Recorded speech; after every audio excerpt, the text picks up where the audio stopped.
ये स्वच्छ है, स्वच्छ भारत में सबसे पहला नाम इंदौर का है। सबसे स्वच्छ शहर यदि कोई है हिंदुस्तान में तो उसका नाम है इंदौर। स्वच्छ तो आपने कर लिया अपने आप को, आपकी गलियां स्वच्छ हो गई, आपका घर स्वच्छ हो गया, आपका नगर स्वच्छ हो गया, लेकिन आपके मन को स्वच्छ करने के लिए माँ अहिल्याबाई ने इस दास को भेजा है, जाओ इनका मन भी स्वच्छ करके आओ, मन भी निर्मल करके आओ, मन भी पवित्र करके आओ।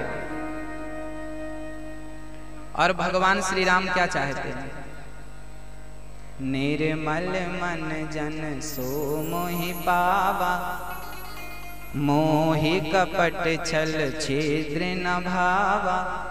जहां गंदगी होती है ना, भगवान कहते हैं मैं वहां एक पल भी नहीं ठहरता।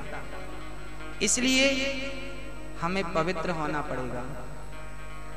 इस कथा को आप तक और पूरे देश तक पहुंचाने का कार्य श्रेय जिन्हें जाता है, यादव ट्रांसपोर्ट हमारे भैया श्री वासुदेव यादव जी के लिए सुंदर तालियां करतल ध्वनि करें। भैया श्री वासुदेव यादव जी आप भोपाल रहते हैं, भैया श्री मुकेश यादव जी आप इंदौर रहते हैं, भैया श्री राजेंद्र यादव जी, श्री मनीष यादव जी, श्री लक्ष्मी चंद्र यादव जी और आनंद भैया हमारे बॉम्बे रहते हैं, भैया दिलीप जी भी इंदौर रहते हैं, शिव बाबा यादव, कमल जी यादव, मैया जी अलका जायसवाल जी और मैया सुनीता मैया, आप पूरे यादव परिवार की ओर से ये कथा का आयोजन है। आप सभी भक्त इस कथा में हाजिरी लगा करके इस कथा के सहयोगी बन सकते हैं। इस कथा में केवल आप आ जाइए, कथा को केवल सुन लीजिए। यदि आप नहीं आ सकते तो आप अपने घर में टीवी चालू कर दिशा चैनल लगाकर घर पर सुन लीजिए। यदि आप घर पर बैठकर भी इस कथा को सुन रहे हैं तो मैं समझूंगा कि आप भी इस कथा के सहभागी हैं, सहयोगी हैं। आप सभी इस कथा के सहभागी हैं, सहयोगी हैं। हमारे भैया मुकेश जी ये अपने परिवार को और अपने भाइयों को प्रेम के बंधन में बांध करके रखते हैं।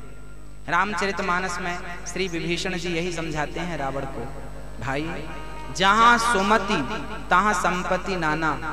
लोग एक बार भागवत नहीं करवा पाते पूरी जिंदगी में। ऐसा नहीं है कि लोगों के पास धन नहीं है, धन बहुत लोगों के पास है, पर मन तो भगवान किसी किसी को देता है।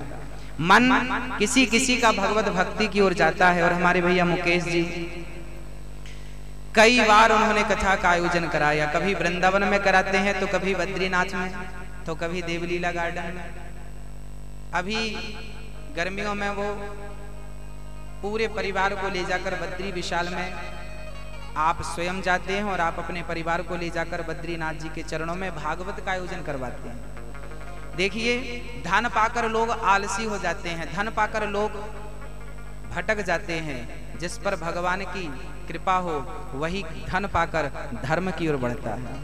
तो हमारे भैया मुकेश जी पर, भैया वासुदेव जी पर और आनंद जी पर बड़ी कृपा है। और मैं चाहता हूं कि प्रभु इन भाइयों का प्रेम बना रहे, ये प्रेम बना रहे और धन धान्य की भगवान बौछार करते रहें, ताकि आप सभी भक्तों को ये कथा बार बार प्राप्त होती रहे।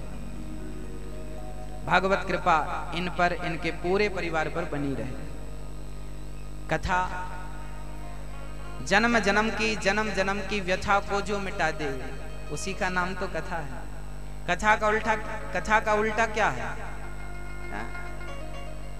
थका। जन्म से भटक रहा प्राणी थक गया है। यदि उसकी थकावट कहीं दूर हो सकती है तो केवल भगवान की कथा से ही उसकी थकावट उतर सकती है, मिट सकती है। तो यद शांति चाहते हो, लोग कहते हैं गुरुजी शांति नहीं है, धन है, शांति नहीं है। मैं कहता हूं जब तक भगवान के श्री चरणों की ओर आप मन नहीं लगाएंगे,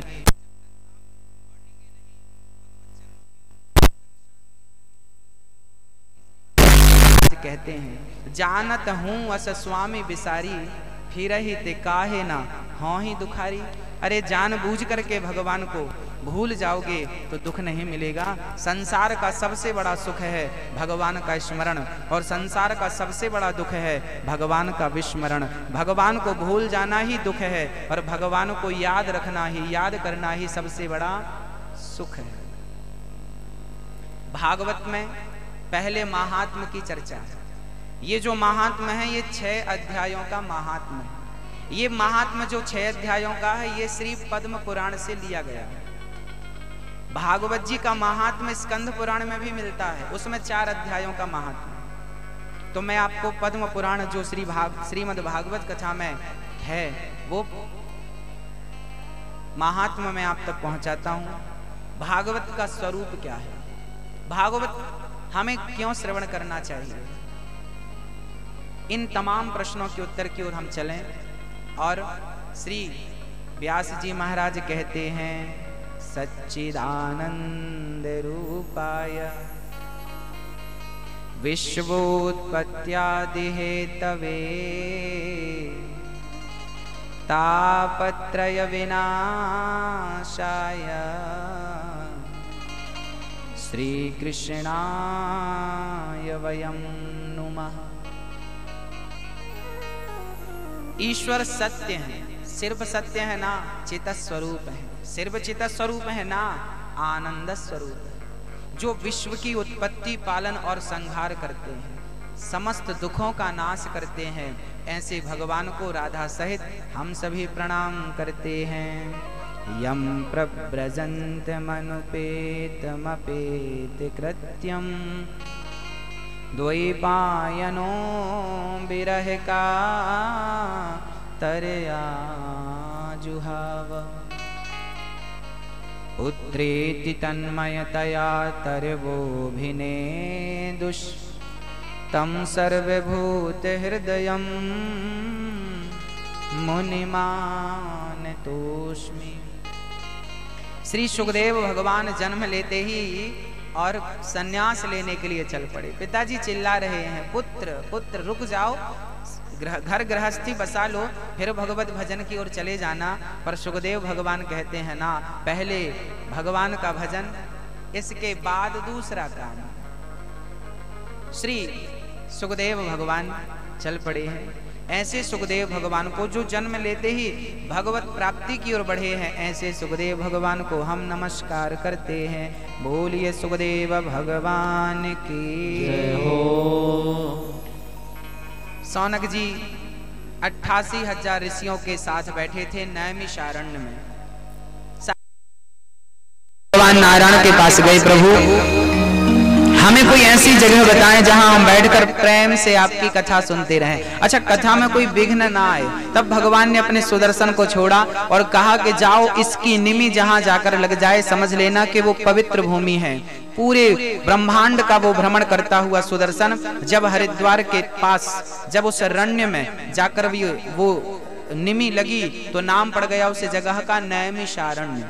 उस जगह पर 88,000 संत तब भी बैठे थे और आज भी बैठे। और क्या कर रहे हैं बैठकर? भागवत चर्चा कर रहे हैं। अच्छा, कभी कभी आपका पड़ोसी आपसे कहता होगा, कभी कभी आपकी पड़ोसन बहन आपसे कहती होगी, इतनी कथा क्यों सुनती हो, बार बार कथा सुनने चली जाती हो। अरे सुनी थी तो पिछले साल, पिछले महीने भी सुनी थी, इतनी कथा क्यों सुनती हो। कभी कभी लोग कहा करते हैं, इतनी कथा, वही कथा है, वही कथा है, इतनी कथा क्यों सुनना। उनको कौन समझाए कि कथा का स्वाद जिन्हें मिलने लगा है, जिसे कथा में आनंद आने लगा है, वो उस आनंद को आपको कैसे समझाए, कैसे बताए। वो स्वयं ही जान सकता है। ये बात ऐसी हो गई कि किसी गूंगे को आप रसगुल्ला खिला दो और खिलाकर पूछो कि भाई साहब कैसा लगा, क्या वो एक्सप्लेन कर पाएगा? क्या वो आपको समझा पाएगा? नहीं ना। क्या बतलाएगा? बस ऐसे ही है कथा का आनंद, कथा का स्वाद जिसे एक बार लग गया फिर वो दीवाना हो जाता है। और वो दुनिया वाले कहते हैं बार बार कथा सुन रहे हो, बार बार जा रहे हो। अरे तुम्हें कैसे बतलाएं कि हम पागल हो चुके हैं, हम दीवाने हो चुके हैं। मेरी लगी श्याम संग प्रीत कि दुनिया क्या जाने। मुझे मिल गया मन का मीत कि दुनिया जिसकी खोज में हम आए थे, जिसकी खोज के लिए माँ के गर्भ से निकले थे, सच कहें तो वो आज मिल गया। और वो मिल गया है, अब वो मंजिल मिल गई है, अब तुम्हें कैसे समझाएं, है ना। लगन तुमसे लगा बैठे,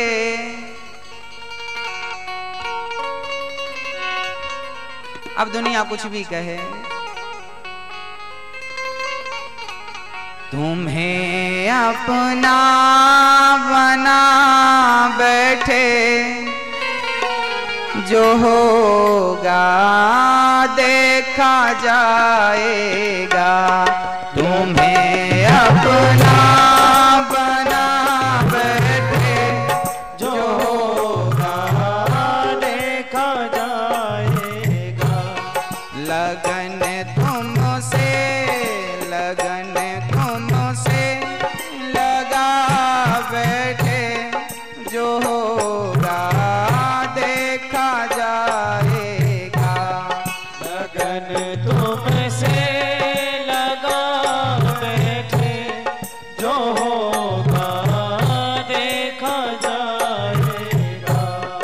तुम्हें अपना बना बैठे, तुम्हें अपना बना बैठे, तुम्हें अपना बना बैठे, तुम्हें अपना बना बैठे, जो होगा देखा जाएगा।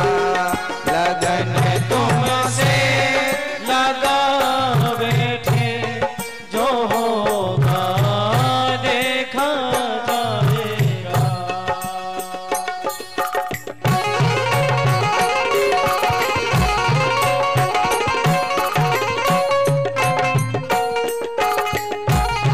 प्रेम से हाथ उठाकर भाव से जिनकी लगी है वो,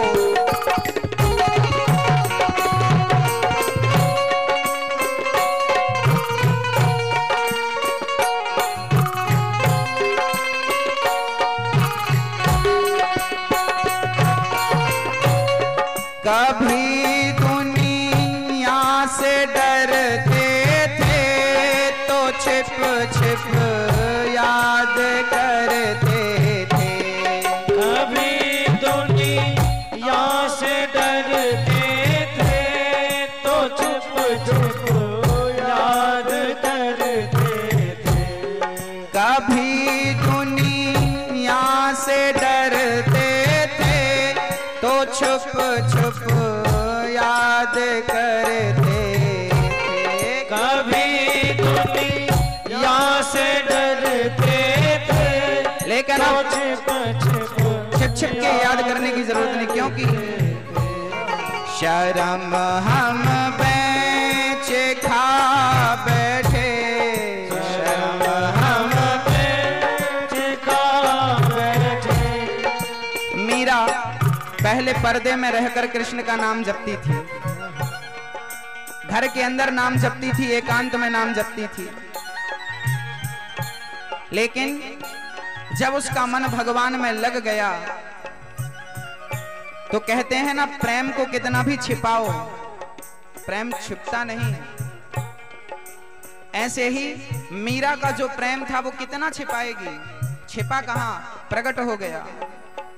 और संतों के बीच में बैठ बैठ के वो भजन गाने लगी, सत्संग करने लगी, नाचने लगी, झूमने लगी। लोगों ने कहा तुझे शर्म नहीं आती, इतने बड़े राजा की बेटी है, इतने बड़े राजा राणा की बहू है, लज्जा नहीं आती।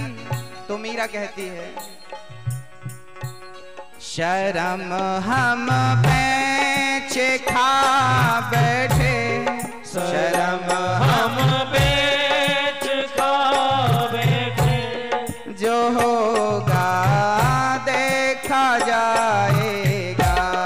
शर्म हम बेच खा बैठे, जो होगा देखा जाएगा।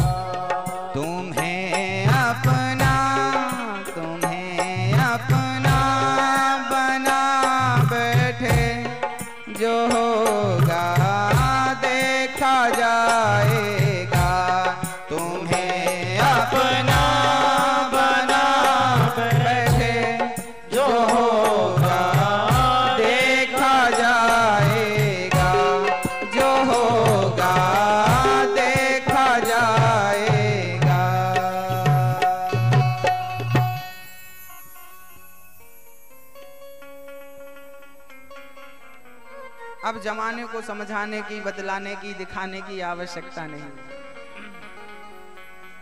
जब मन भगवान में लग गया तो लोग कहेंगे, कहने दीजिए।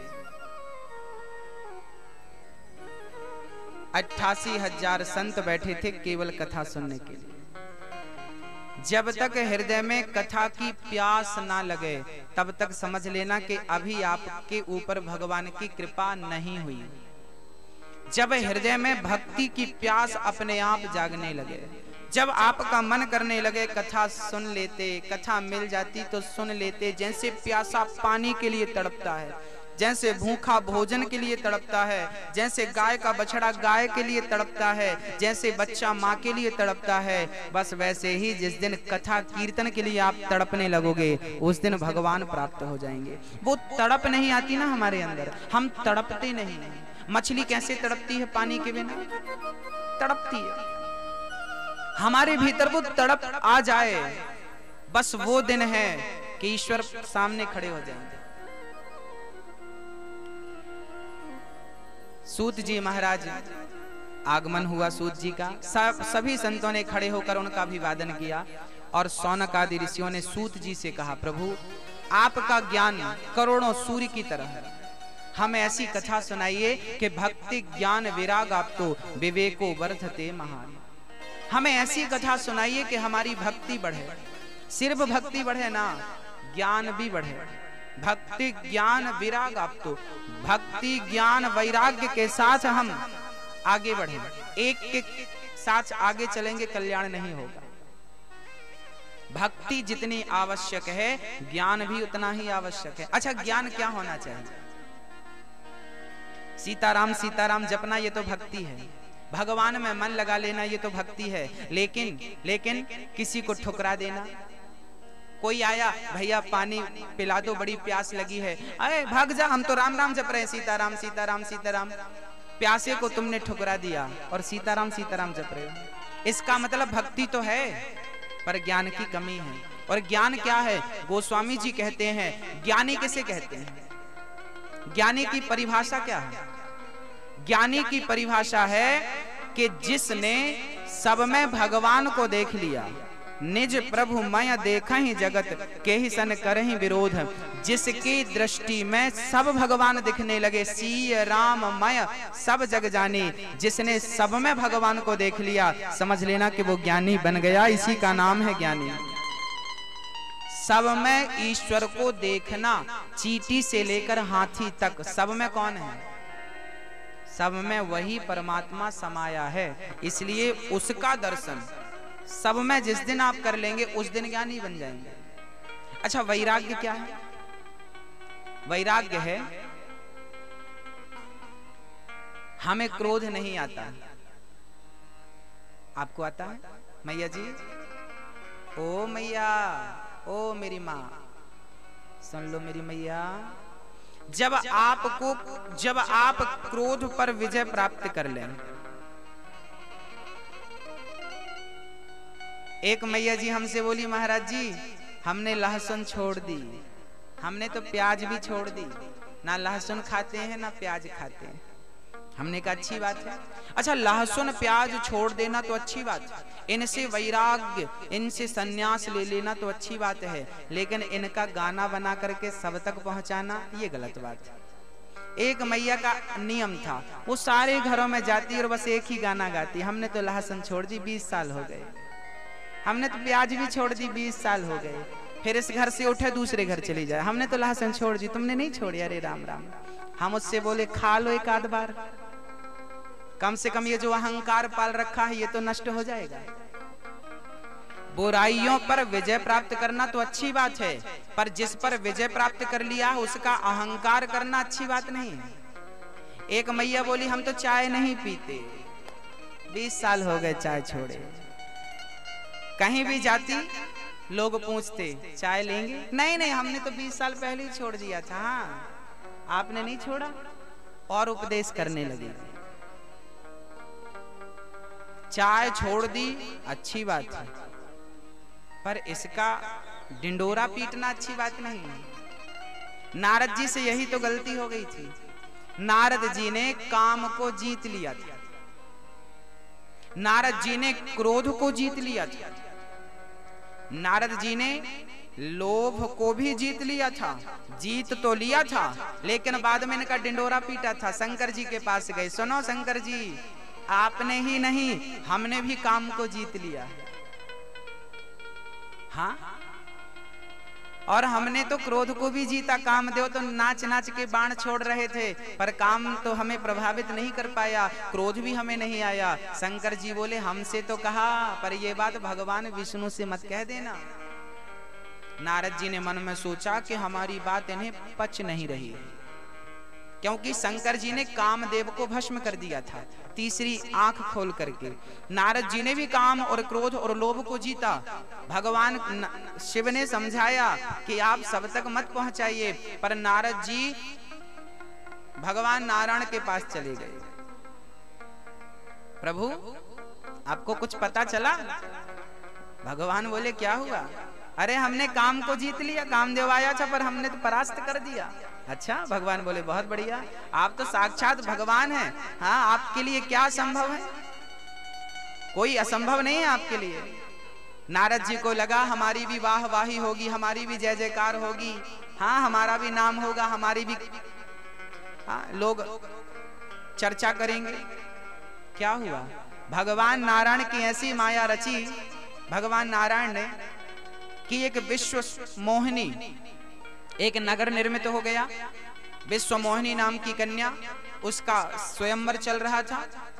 नारद जी गए और उस विश्व मोहिनी पर तुरंत आकर्षित हो गए। आहा, ये मिल जाती तो मैं विवाह कर लेता। और हाथ देखने चले गए, लाओ तुम्हारी भविष्यवाणी करते हैं। तो हाथ पकड़ा तो छोड़ा ही नहीं नारद जी ने। देखिए, काम, क्रोध, लोभ और मोह को हम कभी नहीं जीत सकते, कभी नहीं। जो कहता है कि मैंने काम को जीत लिया, जो कहता है मैंने क्रोध को जीत लिया, जो कहता है मैंने लोभ को जीत लिया, वो महामूर्ख है। इस सृष्टि में काम, क्रोध, लोभ, मोह को कोई जीत नहीं सकता। लेकिन जिस पर भगवान की कृपा हो जाए, वो काम, क्रोध, लोभ, मोह को अपने वश में कर सकते हैं। ये हो सकता है। कौन वश में कर सकता है? जिन पर भगवत कृपा हो जाए, जिस पर मेरे नारायण की कृपा हो जाए, वो इन्हें वश में कर सकता है। कोई कहे मैं जीत लिया हूं, ना, संभव ही नहीं।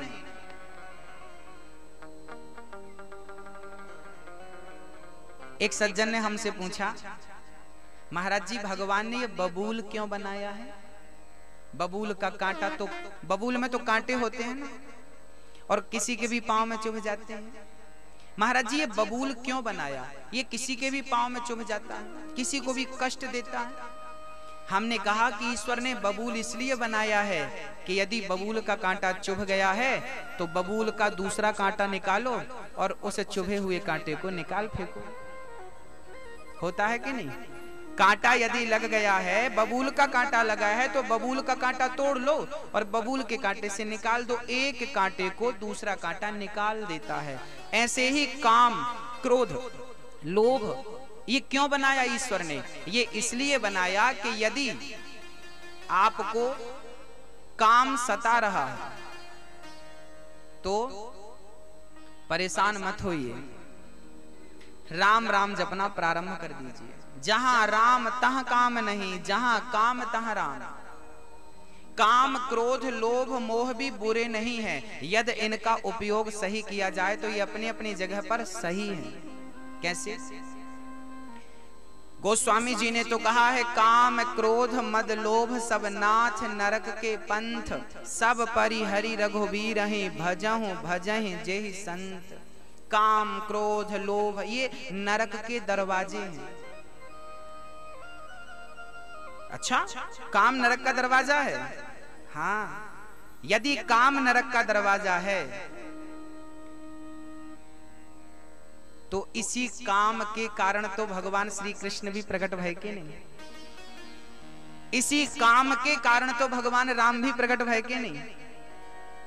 हाँ, तो काम सही तब हो जाता है जब उसका उपयोग सही हो। पहले के लोग विवाह क्यों करते थे? अच्छी संतान को उत्पन्न करने के लिए विवाह करते थे। तब काम सफल था। तब ध्रुव जैसे बेटे पाकर, प्रहलाद जैसे पुत्र पाकर माँ बाप धन्य धन्य होते थे कि काम सफल हो गया। क्रोध सफल हो जाता है कब? जटायु ने क्रोध किया, रावण पर क्रोध किया। पितामह भीष्म ने क्रोध नहीं किया। सीता द्रौपदी की साड़ी वस्त्र खींच रहे थे, लेकिन पितामह ने क्रोध नहीं किया। अरे क्रोध भगवान ने बनाया है तो करना चाहिए, पर कहाँ करना चाहिए और कहाँ नहीं करना चाहिए क्रोध, ये विवेक आपको बतलाएगा। ये बुद्धि आपके पास होगी तो आप निश्चय कर लेंगे कि काम और क्रोध का उपयोग कब और कहाँ करना है, कहाँ करें और कहाँ ना करें। क्रोध का उपयोग कहाँ करें और कहाँ ना करें। पितामह भीष्म को क्रोध का उपयोग करना चाहिए था, पर चुप्पी साध कर बैठे रहे। तब की जटायु ने सही टाइम पर क्रोध किया। रावण खड़ा हो जा, आज मैं छोड़ने वाला नहीं। लोभ करना चाहिए, पर किस चीज का? हनुमान जी को भी तो लोभ था। हे प्रभु, बस मैं आपका दिन रात स्मरण करता रहूं, नाम जपता रहूं। भगवान नाम का, भगवत भक्ति का लोभ श्री हनुमान जी महाराज को था। लोभ होना गलत नहीं है, पर धन का हमें लोभ होता है, भक्ति का लोभ नहीं होता। धन मिलने लगे ना तो लोभ है, लेकिन कथा सुनने के लिए कोई लोभी हो जाए तो बढ़िया है। हम तो लोभी हैं। हाँ, हम तो टाइम से पहले आ जाते हैं और कथा पूरी हो जाए फिर जाते हैं। ये लोभ सफल है। किस चीज का लोभ है? कथा सुनने का लोभ, नाम जपने का लोभ है। हम लोभ करें ना, पर किस चीज का करें? काम, क्रोध, लोभ, मोह बुरा कुछ नहीं है। इनका हमने दुरुपयोग किया है, इसलिए हमें बुरा लगता है। सदुपयोग जिस दिन हो जाएगा ना, ये वरदान सिद्ध हो जाएंगे, ये वरदान बन जाएंगे हम सभी के लिए। श्री सूत जी महाराज कहते हैं, आपको मैं अमृतमयी कथा श्रवण कराता हूं।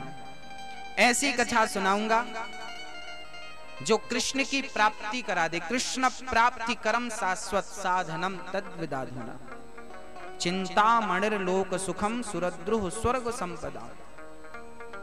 स्वर्ग का सुख आपको कुछ चीजें दे सकता है, कल्प वृक्ष कुछ चीजें दे सकता है, पर भगवान की कथा तो जो चाहो वो प्राप्त हो सकता है। मोक्ष दिलाने की सामर्थ्यता श्रीमद् भागवत की कथा में है। इसलिए सबसे श्रेष्ठ कथा भगवान की कृष्ण कथा और राम कथा को ही कहा गया है।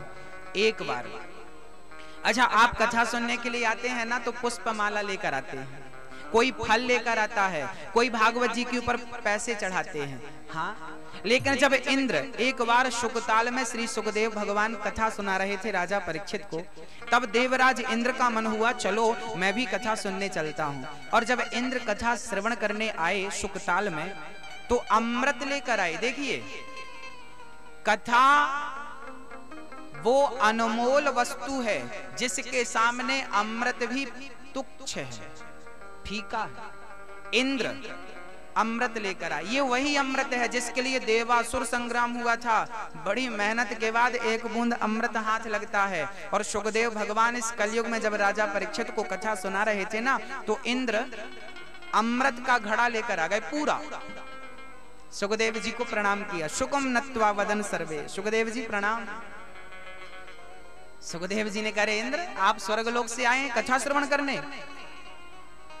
इंद्र बोले, नाना प्रभु, मुझे इतना टाइम कहाँ कि मैं कथा सुन पाऊं। हाँ, फिर कैसे आना हुआ? इंद्र बोले कि मैं अमृत लेकर आया हूं। सुखदेव जी बोले, किसके लिए? बोले, ये परीक्षित के लिए। क्यों? परीक्षित को 7 दिन में मरना है ना, इन्हें श्राप लगा है 7 दिन में मरने का। हाँ, तो इंद्र बोले, प्रभु ये स्वर्ग का अमृत आप राजा परीक्षित को पिला दो, और ये जो कथा आप श्रवण करा रहे हैं ना राजा परीक्षित को, कथा रूपी अमृत, ये आप हमें सुना दो। कथा क्या है? कथा अमृत है। ये भागवत में लिखा है, तब कथा अमृतम तप्त जीवनम कवि विरीलितम कल्मषापहम।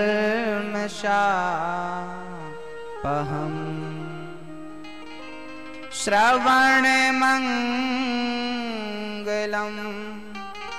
श्रीमदाततं भुवि गृह्णन्ति ते भूरिदा जनः। कथा क्या है? कथा अमृत है। तब कथा अमृतम, कथा अमृत है। अच्छा, मानो ना मानो, ये तो वैष्णवों का यद वैष्णवानाम धनम, ये भागवत कोई पोथी नहीं है भक्तों, कोई पन्ने नहीं है, ये तो वैष्णवों का, भगवान के भक्तों का धन है। इसे भक्त अपना धन मानते हैं, यही हमारा धन है। अच्छा, मीरा जी यही तो कहती हैं, पायो जी मैंने राम रतन धन पायो। जिसको समझ में आ गया वो समझ गया कि असली धन यही है, और जिसे समझ में नहीं आया वो कागज के टुकड़ों के पीछे पड़े हैं और पड़े रहेंगे। जिसे समझ में आ गया वो समझ गया कि असली धन तो ये है, जिसको हम व्यर्थ में गवा रहे हैं। जिस धन को कमाना था वो कमाया नहीं, और जो एक रत्ती साथ में जाना नहीं उसके पीछे पड़े हैं। श्री सुखदेव भगवान इंद्र से कहते हैं, इंद्र यदि आप, देखो इतने सारे श्रोता बैठे हैं कथा में, यदि आप प्रेमी बनकर आते तो मैं आपको कथा सुना देता, लेकिन आप तो सौदागर बनकर आ गए। और ये कथा जो है ना, ये तो प्रेमियों की कथा है, ये सौदागरों की कथा नहीं है। इंद्र को सुखदेव जी ने अधिकारी नहीं समझा इस कथा का, और वहां से विदा कर दिया। आप जाइए, आप इस कथा के अधिकारी नहीं हैं। आहा, देखिए, कथा सुनने के भी अधिकारी सब नहीं होते। कहते हैं ना, बिहारी जी की महफिल को बिहारी जी सजाते हैं, और कथा सुनने तो वही आते हैं जिन्हें खुद बिहारी जी बुलाते हैं। जिन्हें बुलावा जाएगा वो आएंगे, नहीं जाएगा नहीं आएंगे। तो जिसे स्वयं बिहारी जी बुलाना चाहें वो लोग आते हैं, वो लोग सुनते हैं, नहीं बुलावा नहीं सुना। एक बार क्या हुआ, मैया जी माँ यशोदा दीप दान करने के लिए यमुना के किनारे चली गई। पूर्णिमा का पावन पर्व था, कार्तिक मास की पूर्णिमा में लोग तीर्थों में जाकर स्नान करते हैं। तो माँ यशोदा एक दिन कार्तिक मास की पूर्णिमा में यमुना के पावन तट पर गईं और वहां पर दीप दान करने लगी। छोटे से कन्हैया यमुना के किनारे लेट गए, और लेट करके जो दीपक यमुना में बह रहे थे उनको भगवान कृष्ण ने अपने हाथों से पकड़ पकड़ करके किनारे रखना शुरू कर दिया। माँ यशोदा बोली, लाला ये क्या कर रहे हो? कन्हैया बोले, माँ देखती नहीं हो, हम दीपक जो बह रहे हैं उन्हें समेट समेट कर किनारे रख रहे हैं। अरे लाला, इतने लाखों दीपक बह रहे हैं, तुम किन्हें किन्हें अपने पास रखोगे? तब भगवान श्री कृष्ण ने कहा, माँ लाखों दीपक यमुना में बह रहे हैं, लेकिन जो मेरे पास से गुजरता जाएगा मैं उसे उठा उठा कर अपने पास रखता जाऊंगा। बस यही है भाव। जीने को तो लाखों लोग जीते हैं, लेकिन जो भगवान के कथा के पास से, भगवान के चरणों के पास से गुजरते हैं, भगवान उन्हें उठाकर और अपने चरणों में रख लेते हैं, मोक्ष का अधिकारी बना देते हैं। हाँ, आज समय में अकारण करुणा वरुणालय, ईश्वर अकारण करुणा करते हैं। किस पर करी अकारण? अब बताइए ना, कुब्जा कौन थी? कुबड़ी थी, कुबड़ निकली थी, एकदम काली थी, कोई देखना पसंद नहीं करता था। चंदन घिसती थी कंस के लिए। अब देखो, चंदन घिसती थी कंस के लिए कुब्जा, और एक दिन जा रही थी तो भगवान ने दूर से कहा, अरे सुंदरी। कुब्जा के कान तरस गए सुनने के लिए कि मुझे कोई सुंदरी कह दे। खड़ी हो गई, कौन है? बुढ़ापा था, कम दिखता था। भगवान श्री कृष्ण दौड़ कर चले गए, माँ मैं हूं कृष्ण। कुब्जा क्या पहचाने कि ये परब्रह्म परमात्मा। लेकिन जब भगवान की सुंदर सी वाणी सुनी और सुंदर से रूप को देखा तो भूल गई, वो कंस को भूल गई। कंस को चंदन देना है और श्याम सुंदर के पूरे शरीर में कुब्जा ने चंदन का लेप किया। और जब चंदन का लेप हुआ तो भगवान ने कहा तुमने हमें सुंदर बनाया है, अब हम तुम्हें सुंदर बनाएंगे। कुब्जा के पांव में अपना पांव रखा और हल्की सी ठोकर लगाई। कुब्जा की कुबड़ अंदर हो गई, कुरूपणी थी, स्वरूपणी बन गई कुब्जा। अकारण करुणा करते हैं मेरे गोविंद, अकारण न जाने कौन से गुण पर दयानिधि रीझ जाते हैं। यही सदग्रंथ कहते हैं, यही हरि भक्त गाते हैं।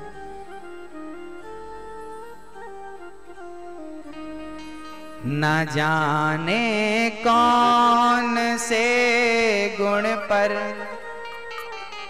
दयानिधि रीझ जाते हैं। न जाने कौन से गुण पर दयानिधि रीझ जाते हैं। यही सदग्रंथ कहते हैं, यही हरि भक्त गाते हैं। यही सदग्रंथ कहते हैं, यही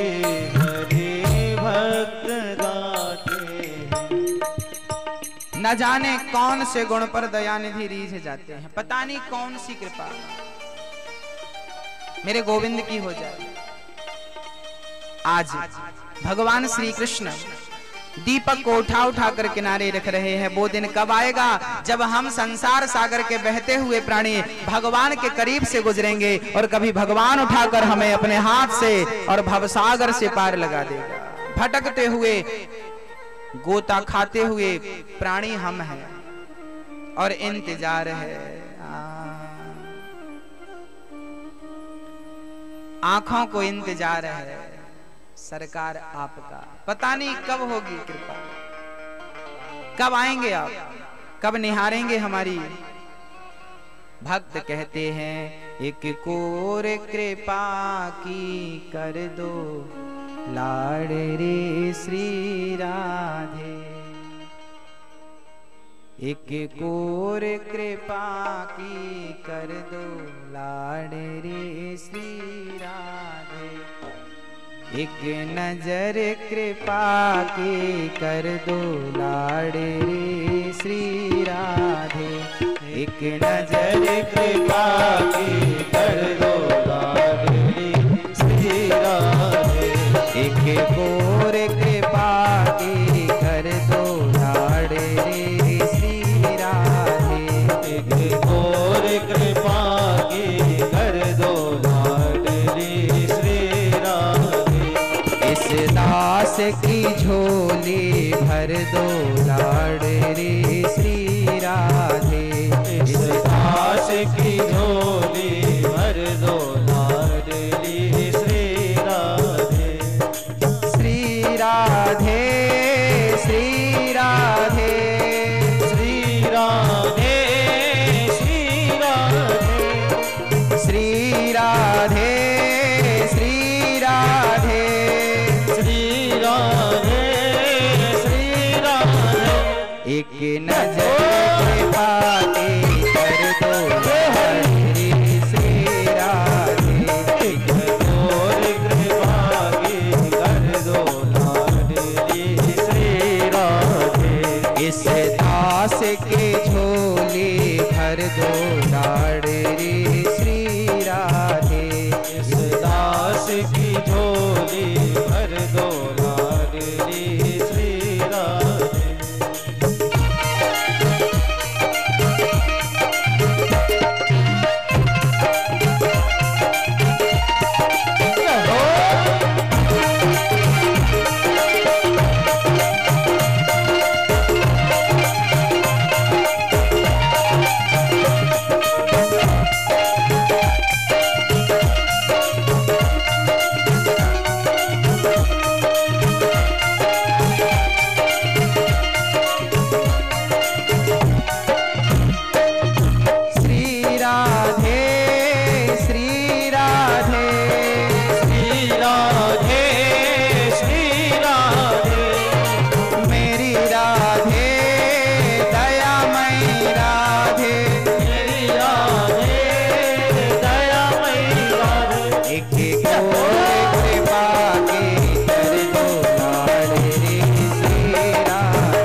राधे।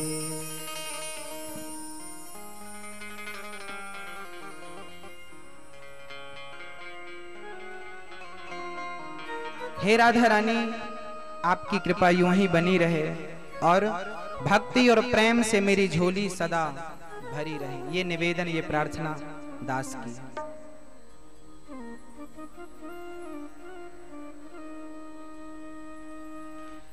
88,000 संतों ने जब सुना कि सुखदेव भगवान ने इंद्र को अधिकारी नहीं समझा, तब इंद्र नाराज होकर चले गए और स्वर्ग लोक में, सत्यलोक में, ब्रह्मलोक में एक तराजू बांधी, बुद्धि और विवेक की तराजू। बुद्धि के पलड़े पर रखा भागवत को और तौल कर देखा, भार किसमें है, वजन किसमें है। भागवत का पलड़ा नीचे स्वर्ग के तमाम सुखों का, एक पलड़े पर इंद्र ने सारे सुख रख दिए, यहां तक कि कल्प वृक्ष रख दिया, अमृत रख दिया, सोना चांदी, स्वयं खड़े हो गए, पार नहीं पा सका। भागवत प्रत्यक्ष कृष्ण एव ही, भगवान का स्वरूप साक्षात परब्रह्म परमात्मा ही भागवत के रूप में। भागवत और कृष्ण ये दोनों एक ही हैं, दोनों पर्याय हैं, एक ही हैं। ये कथा सूत जी कहते हैं, एक बार देवर्षि नारद जी ने भी बहुत प्रेम से, बड़ी श्रद्धा से इस भागवत को श्रवण करी। ये वो कथा है जिन्हें बड़े बड़े देवी देवताओं ने श्रवण करी और बहुत लोग तरसते हैं। वो कथा आप और हम श्रवण कर रहे हैं।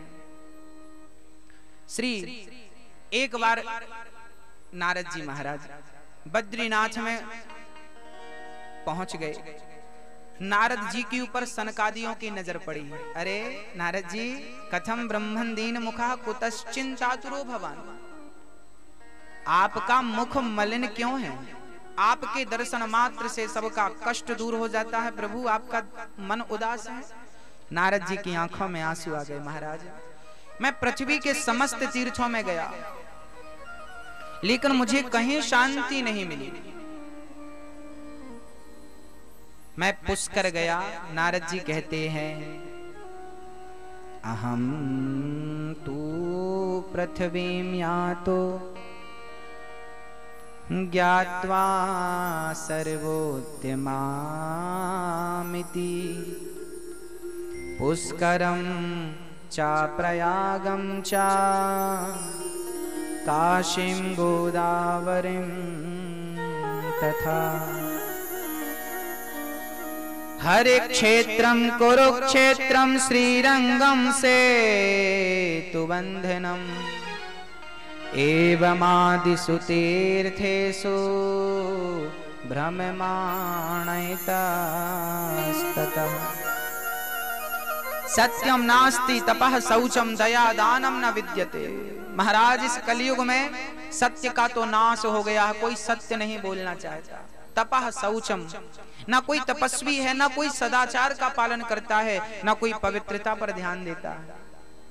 शास्त्र कहते हैं कि जैसी शुद्धि होगी वैसी, आज लोगों की बुद्धि भ्रष्ट क्यों हो रही है? क्योंकि आज लोगों के अंदर शुद्धि नहीं रह गई। लोग खान पान का भी ध्यान नहीं रखते, कुछ भी खा लेते हैं, कभी भी खा लेते हैं, कहीं भी खा लेते हैं। हाँ? ना खाने का ध्यान है और ना शुद्धि है तन की। नित्य क्रियाओं में भी शुद्धि का ध्यान नहीं रखती। हमारी माताएं तो बिना नहाए रसोई में चाय बना देती हैं। हमारी माताएं तो बहुत सारी, सबके लिए नहीं है निवेदन, क्षमा करना, बहुत सारी माताएं तो बिना नहाए पूरा भोजन तैयार कर लेती हैं और पूरा भोजन बना के बाद में फिर मैडम नहाती हैं। घर भ्रष्ट हो जाएगा आपका, बुद्धि नष्ट हो जाएगी, आने वाली संतान आपका कुल नष्ट कर देगी। क्योंकि ये बुजुर्ग कह गए हैं, मैं नहीं, जैसी राखो शुद्धि वैसी बने बुद्धि, जैसा खाओ अन्न वैसा रहे मन, जैसा पियो पानी वैसी बोले वाणी, जैसा संग वैसा रंग। इसलिए मेरी माँ सवेरे उठकर सबसे पहले स्नान बनाइए, आप माताओं से नहीं, मैं पुरुषों से भी, मैं अपने भाइयों से भी निवेदन करता हूं। आजकल के पुरुषों का क्या कहें, इनको तो शुद्धि की कोई बात पता नहीं, शुद्धि का बिल्कुल ख्याल नहीं है हम लोगों को। सारा ख्याल पहले के लोग ये बात मंच से बोलने में, भागवत की इस पवित्र कथा के बीच में, अब मैं शुद्धि की बात, भागवत में लिखा सब कुछ है, पर कुछ चीजें मैं सारे से समझाऊंगा, कृपया आप समझ जाइए। हाँ, खुलकर नहीं कह सकता, मर्यादा का उल्लंघन होगा, मर्यादा भंग होगी। मैं निवेदन केवल पुरुषों से करना चाहता हूं कि लघु शंका खड़े होकर ना करें, लघु शंका बैठ कर के करें। हमारे शास्त्रों में तो लघु शंका के बाद कुल्ला करने का विधान है। हमारे शास्त्रों में चाहे स्त्री हो चाहे पुरुष हो, विधान है कि लघु शंका बैठकर किया जाए। कान में जनेऊ, ब्राह्मण क्षत्रिय और वैश्य को कान में जनेऊ डालकर लघु शंका करनी चाहिए। और लघु शंका के बाद हाथ पांव, हाथ यहां तक पांव धुलें और कुल्ला करें। कम से कम 7 कुल्ला का विधान है, ना करें तो 3 कुल्ला करें।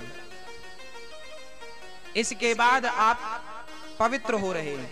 हमारे अयोध्या में तो ऐसे ऐसे संत हैं जो एक बार लघु शंका जाते हैं तो नहाते हैं। लघु शंका अर्थ 1 नंबर। लघु शंका जाते हैं तो स्नान बनाते हैं। 2 बार जाएंगे, दिन में 2 बार नहाएंगे, 3 बार जाएंगे, दिन में 3 बार स्नान करेंगे। पवित्रता का ख्याल जब तक नहीं होगा तब तक मन पवित्र नहीं होगा। और मन में विकार क्यों आते हैं? अच्छा, कभी कभी आपने देखा होगा, आपके मन में बैठे बैठे गलत भाव आ जाते हैं, गलत विचार आ जाते हैं, आते हैं कि नहीं? मन में गलत ही गलत आता है। शायद कभी मन में भाव आता हो कि आज हमें भगवान का नाम जपना चाहिए, आज हमें भगवान, कभी कभी हमारे आंखों से आंसू निकलने लगते हैं, प्रभु कब मिलोगे, कब दर्शन होगा।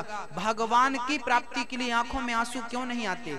हमेशा धन के लिए आंसू क्यों आते हैं? क्योंकि हमारा हृदय जो है, अंतःकरण जो है, वो पवित्र नहीं है।